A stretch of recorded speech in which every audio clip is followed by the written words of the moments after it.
chicos, ¿qué tal? Bienvenidos a un nuevo programa de Tiempo para Aprender de los cursos que ustedes ya conocen. Historia, Geografía y Economía de quinto de secundaria, gracias a USMP TV Aprende con Todo.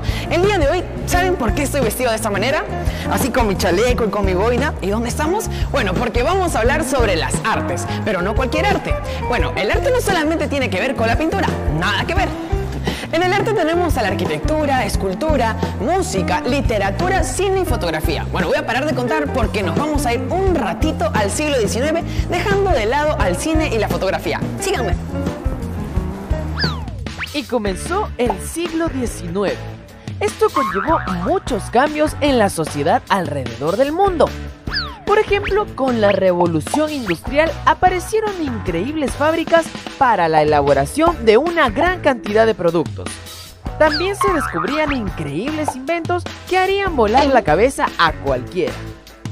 En cuanto al arte, la literatura y la arquitectura, apareció el neoclasicismo.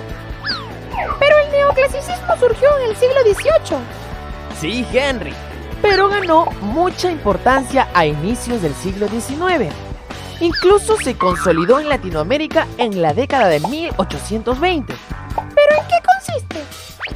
Es una corriente artística y literaria que recupera el estilo del arte griego y romano. Miren todititos estos cuadros del neoclasicismo, están bien pajas, menos ese de ahí. Este movimiento también estaba influenciado por la Ilustración y la Revolución Francesa. No, Napoleón, nadie te ha llamado.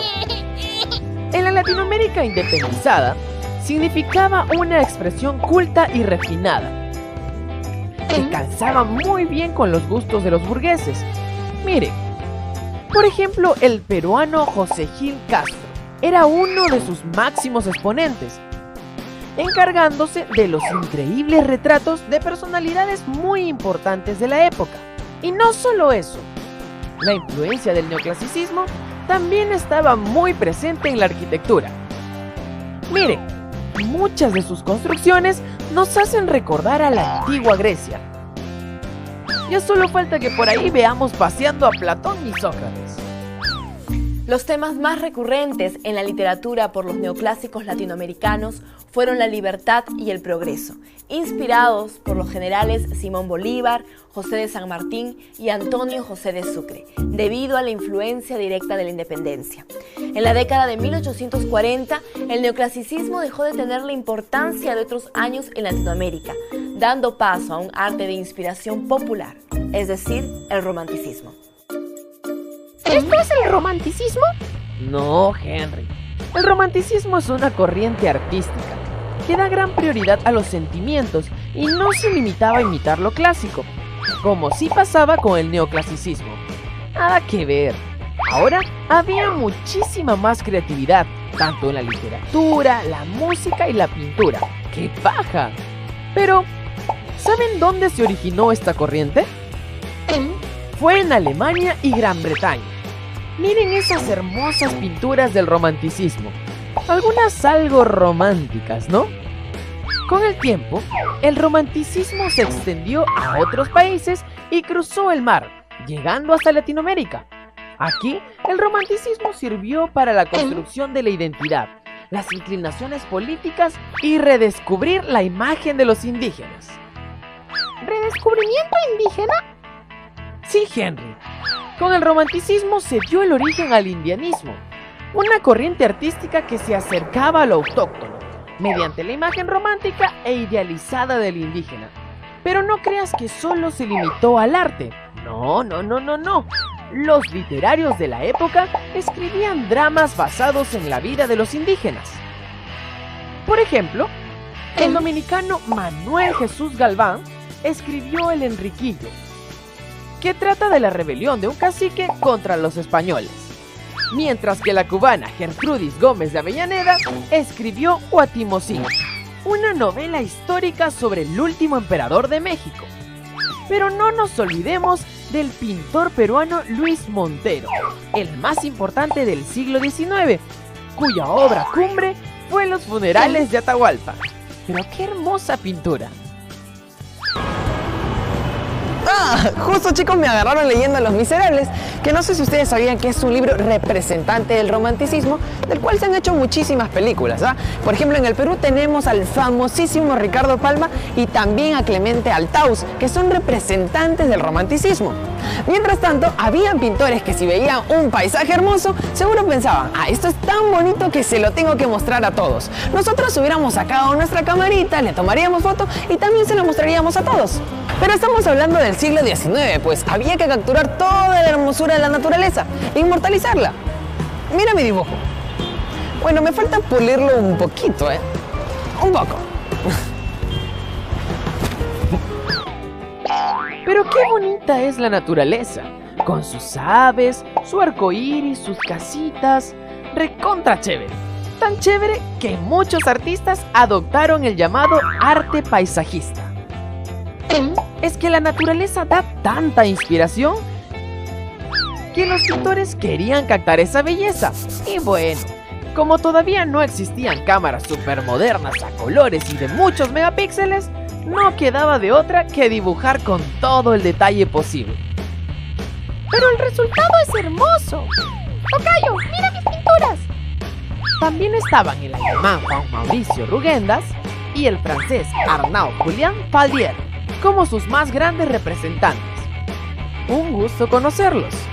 Con la tendencia artística llamada costumbrismo, los latinoamericanos exploraron mejor su sociedad y su vida cotidiana. Esta era la mejor manera de retratar el modo de vida del latinoamericano. Para imaginarse cómo era el Perú del siglo XIX, solo basta con mirar estas pinturas. ¡Oh! Y no hay que olvidarnos de las tapadas limeñas tampoco. Pancho sí que era muy talentoso para estos dibujos de la vida cotidiana. No me refiero a él. Me refiero a Pancho Fierro. Ahora que lo conoces, ¿qué te parecen sus dibujos? Y no nos olvidemos de las pinturas de Francisco Lazo, otro gran artista peruano. Profesora, cuéntenos algo más. Cada artista buscaba diferenciar el tipo de sociedad de cada país latinoamericano, originando muchos estereotipos. De esta manera, a los habitantes de cada país se les asignó algo así como un apodo. Estaba el cholo, el roto y el gaucho, por poner algunos ejemplos. Con respecto a la literatura costumbrista, teníamos a los argentinos José Mármol y Domingo Faustino Sarmiento. En Colombia, su representante más notorio fue Jorge Isaacs, mientras que en el Perú teníamos a Ricardo Palma, destacando con su brillante obra costumbrista, Tradiciones Peruanas.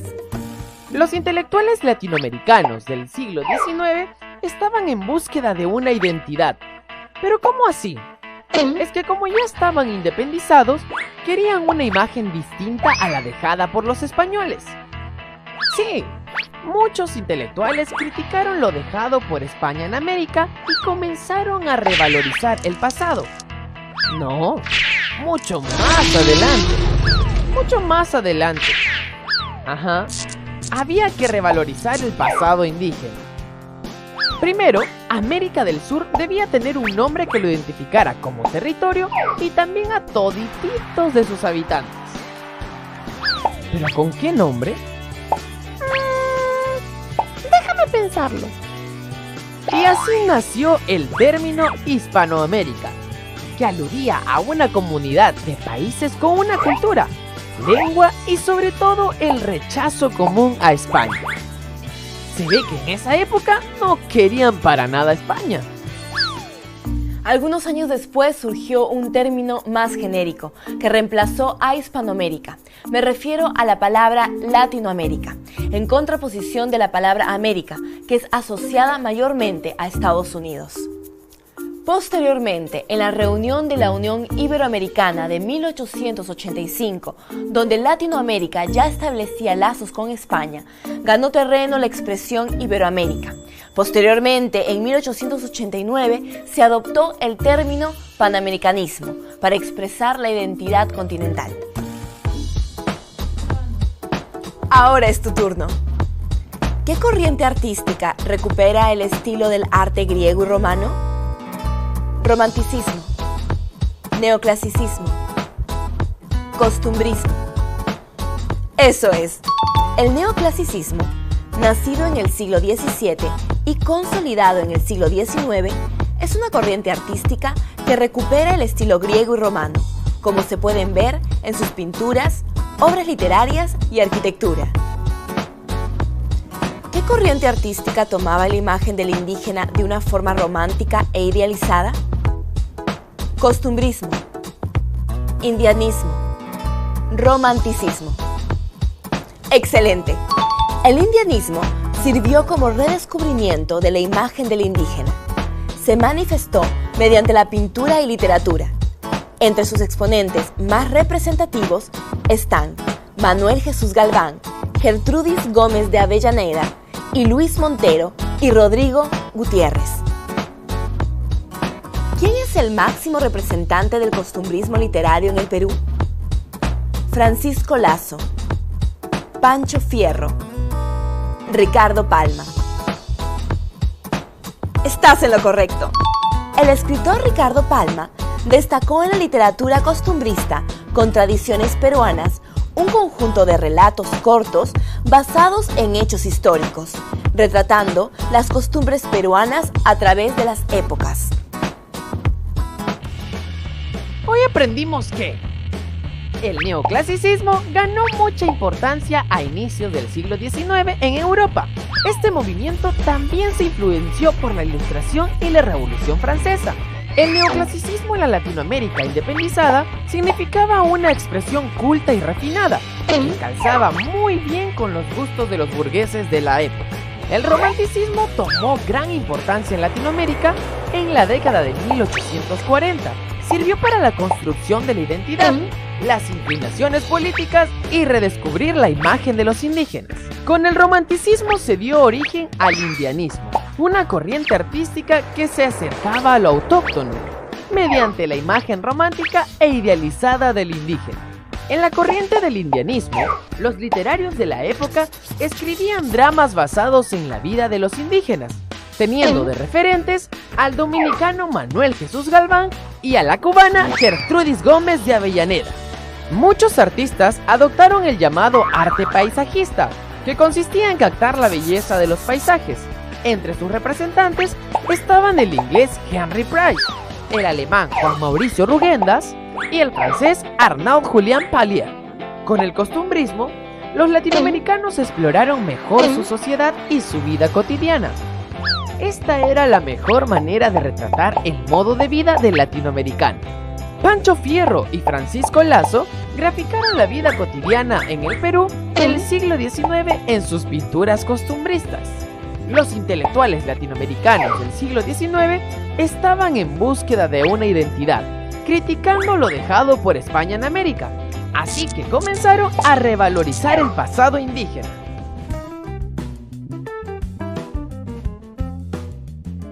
El arte es un medio de expresión a través de la historia, desde los hombres primitivos que dibujaban animalitos en sus cavernas hasta la actualidad. En el siglo XIX, el arte tuvo un papel muy importante en Latinoamérica, tanto en la literatura, arquitectura y pintura, ya que reflejaba la identidad latinoamericana. Y si miramos para atrás, nos vamos a dar cuenta que ciertas cosas no han cambiado mucho, por eso debemos mantener lo positivo y cambiar lo negativo. ¿Sabías que el pintor Pancho Fierro nunca recibió formación artística en alguna escuela de arte? Así es, este pintor peruano del siglo XIX, cuyo verdadero nombre era Francisco Fierro Palma, fue un autodidacta que muchas veces pintaba por encargo. Sus famosas acuarelas, que muestran la vida cotidiana limeña de su tiempo, eran ajenas al estilo convencional de la época.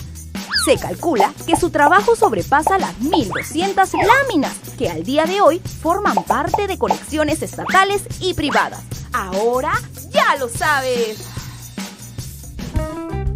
El arte está ligado a la sociedad, sí, así bien pegados como chicles. Por ejemplo, si queremos saber de una época, tenemos que buscar qué música escuchaban, cuál era el estilo que usaban o cómo decoraban sus casas. Así que bueno chicos, el día de hoy hemos aprendido muchísimo como para que tú seas el más chancón de tu clase.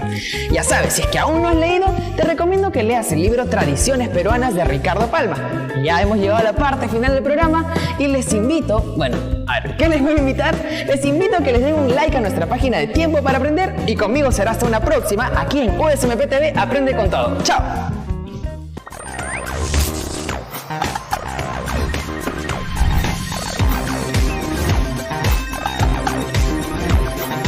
En el próximo programa aprenderemos sobre el modernismo y el arte de vanguardia en Latinoamérica.